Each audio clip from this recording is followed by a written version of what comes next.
Baik, Bismillahirrahmanirrahim. Assalamualaikum warahmatullahi wabarakatuh.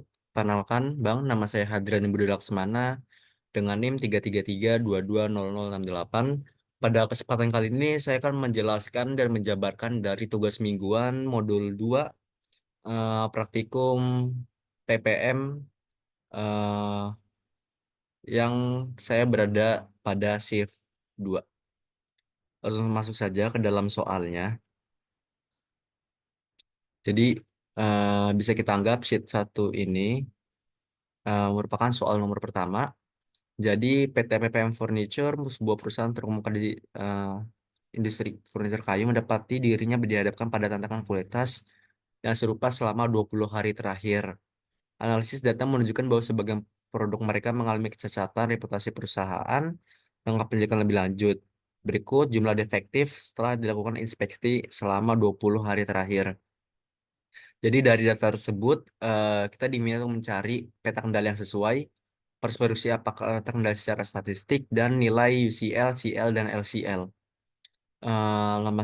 Jadi untuk sebelum memasuki ke lebih lanjut kembali, jadi peta kendali yang sesuai dari data dapat kita ketahui bahwa ini memiliki sampel yang sama dan juga eh, yang diketahui adalah defektif. Jadi eh, bisa kita simpulkan bahwa peta kendali yang memang sesuai untuk soal ini merupakan peta kendali NP. Pindah ke dalam RStudio. Jadi eh, ini merupakan codingannya. Pertama sudah pasti yaitu mengaktifkan library untuk read XL dan QCC. Nah, Read Excel merupakan library untuk bisa membaca data yang ada pada Excel, dan untuk QCC merupakan sebuah library dari perhitungan peta kendali. Nah, itu lanjutnya kita mulai menginput data langsung di Ctrl Enter. Nah, di sini dapat dalam pojok kanan atas terlihat bahwa data ini sudah ke input untuk mengenai yang ada pada Excel tersebut. Langsung maju ke soal pertama. Di sini kita coba satu persatu. Sesuai tadi yang ada di pada soal, yaitu membuat peta kendali NP. Nah, jadi sisi NP QCC soal satu defektif dengan size-nya soal atau sampel. Sampel itu merupakan sebuah tadi ada di sampel dengan tipenya NP dengan titelnya eh, peta kendali NP dengan Xlab-nya. Xlab itu yang bagian ininya yaitu pengamatan ke, dan YLab-nya itu di bagian vertikalnya yaitu jumlah defektif. Jadi dari sini bisa langsung kita Ctrl Enter. Nah, dapat diketahui dalam pojok kanan bawah ini merupakan peta kendalinya. Namun kita mau cek dulu eh, apakah memang ini udah sesuai dengan batasan atau belum. Jadi coba sisi NP violation-nya, ternyata tidak ada yang melewati batas dan cenderung semua grafik pada peta kendali aman semua. Jadi bisa langsung kita rangkum bahwa eh, memiliki LCL itu sebesar 3,23 dengan UCL-nya yaitu 24,966064. Jadi dari soal tersebut dapat diketahui bahwa memang apa yang ada pada data tersebut itu memiliki dalam peta kendali yang sesuai. Lanjut ke nomor 2.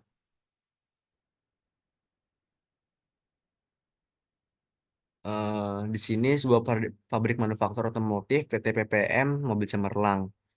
Mereka melakukan pengawasan rutin terhadap hasil mau produksi mobil selama 20 hari terakhir. Nah, dalam 20 hari terakhir dapat diketahui dari data yang ada di kiri, yaitu sampel dengan sampel yang beragam, dengan jumlah defektif juga yang beragam. Jadi untuk pertanyaan itu sama, itu buatlah peta kendali yang sesuai, dan apakah produksi terkendali secara statistik, dan berapa nilai UCL, CL, dan LCL pada masing-masing peta yang sudah terkendali. Pindah kembali ke dalam RStudio.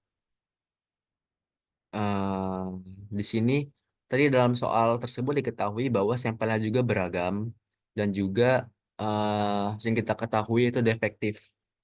di mana defektif itu merupakan sebuah jumlah kecacatan, eh, jenis kecacatan yang ada pada barang. Jadi eh, langsung kita masuk aja untuk soal kedua. Ini, jadi kita memakai peta kendali P karena memang ciri-ciri tersebut yang tadi sudah saya sebutkan itu kurang lebih rumusnya sama seperti nggak jauh beda dengan peta kendali NP yaitu CCP. Kisi soal nomor 2 defektif dengan size dari sampel tipe P dengan titelnya NIM dengan peta kendali P dengan X-lab sama aja kayak yang sebelumnya, pengamatan ke dan Y-labnya propori defektif. Coba di Ctrl Enter.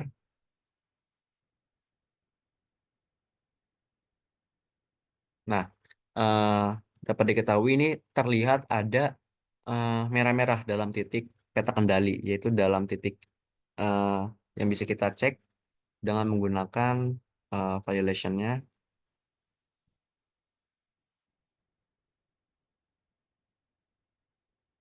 Jadi ada tiga titik yang dimana di luar batas kendali, itu dari titik 6, di titik 18, dan titik 1. Itu merupakan di luar batas kendali, jadi terlalu rendah dan terlalu tinggi, jadi di luar UCL dan di luar LCL juga. Jadi eh, kita coba perbaiki, peta kendalinya.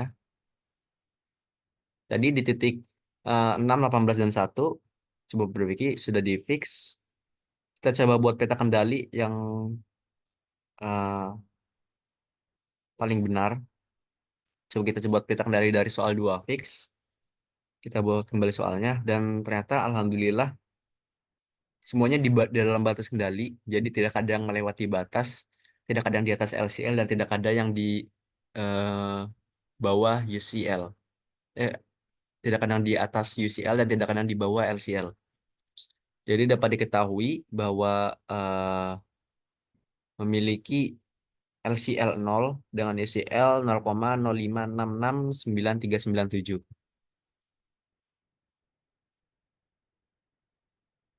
Ini merupakan data yang didapat. Lanjut ke soal nomor 3.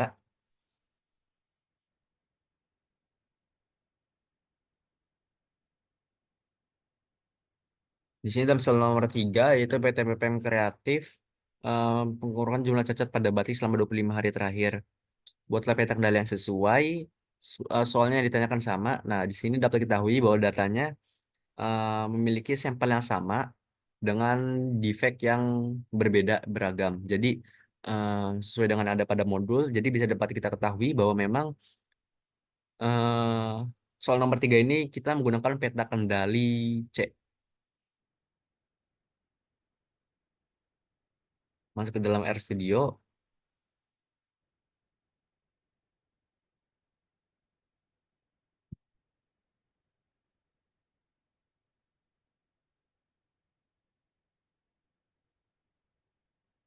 Nah, untuk soal juga sama, pakai QCC, CCC, QCC dengan defect dengan CSS sampel tipe C dengan titel peta kendali C dan X-labnya pengamatan ke dan Y-labnya jumlah defect. Nah, ternyata ada titik merah, yaitu dapat diketahui eh, bahwa memang ada yang di luar batas kendali. Kita coba cek tepatnya di titik berapa. Ternyata di titik 18. Jadi kita coba mulai kembali. Kita coba perbaiki dari titik 18. Nah, sudah diperbaiki, kita coba buat soal baru, yaitu soal 3 yang sudah di-fix, yang sudah dibenarkan.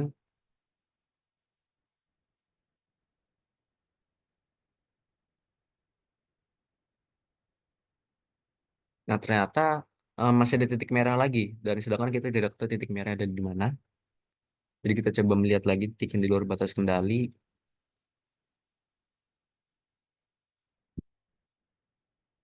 yaitu ada di titik ke-8.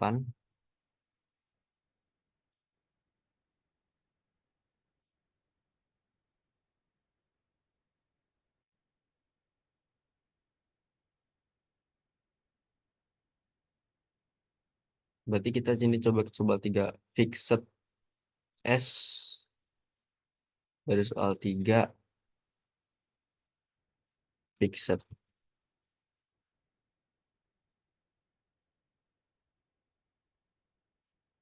Kita coba benarkan. eh, kita benarkan kembali dari peta kendali ininya. Fixed S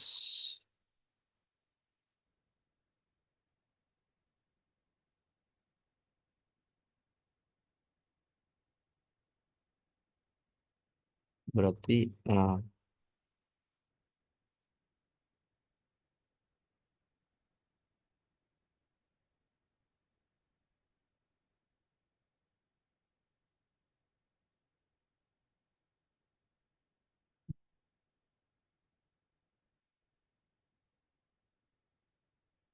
kita coba benarkan. Kita coba pakai tadi.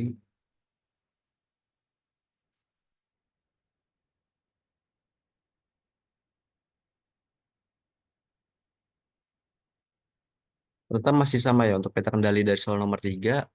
hmm, tidak dapat dibenarkan karena ketika sudah satu dibenarkan dan satu dibenarkan kembali masih di luar batas kendali. Jadi dapat kita summary kalau dengan LCL-nya 0 dengan LCL-nya 0,00 eh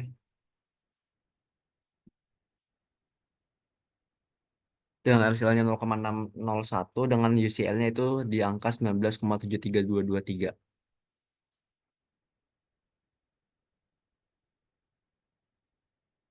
Kita lanjut ke soal nomor 4.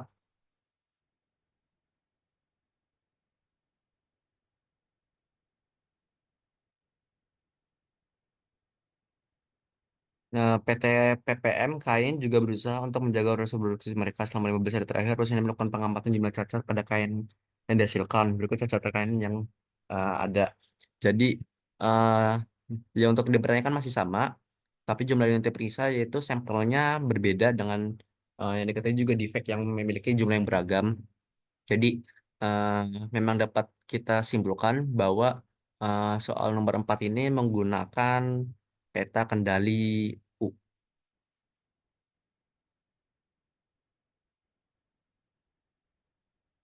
Coba kita kerjakan. Nah, ternyata setelah dihitung bahwa tidak ada titik yang di luar batas kendali. Jadi ini bisa lihat di pada pojok kiri bawah, yaitu biar limit integernya 0 dengan violating range-nya, nabriknya itu 0.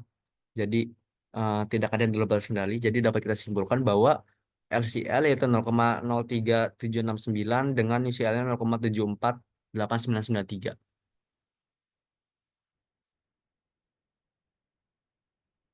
Lalu juga soal nomor 5, soal terakhir, yaitu terus yang kayak PPM furnish mengidentifikasi 7 jenis cacat. Terus ini jika pemenuhi standar produksi jika jenis cacat menyebabkan sumber masalah. Untuk pertanyaan ini soal nomor 5 jenis yang berbeda. Jadi berapa besar persentase masing-masing jenis cacat? Buatlah ke dalam bentuk diagram Pareto dengan bagaimana usaha dilakukan agar cacat produk keju tersebut dapat diminimalisasi. Dapat diketahui bahwa data yang ada di samping kiri atas ini nih, jenis cacat ada 7 dengan jumlah cacat yang beragam. Sekarang kita coba masuk ke dalam perhitungan dan dalam pembuatan diagram Paretonya.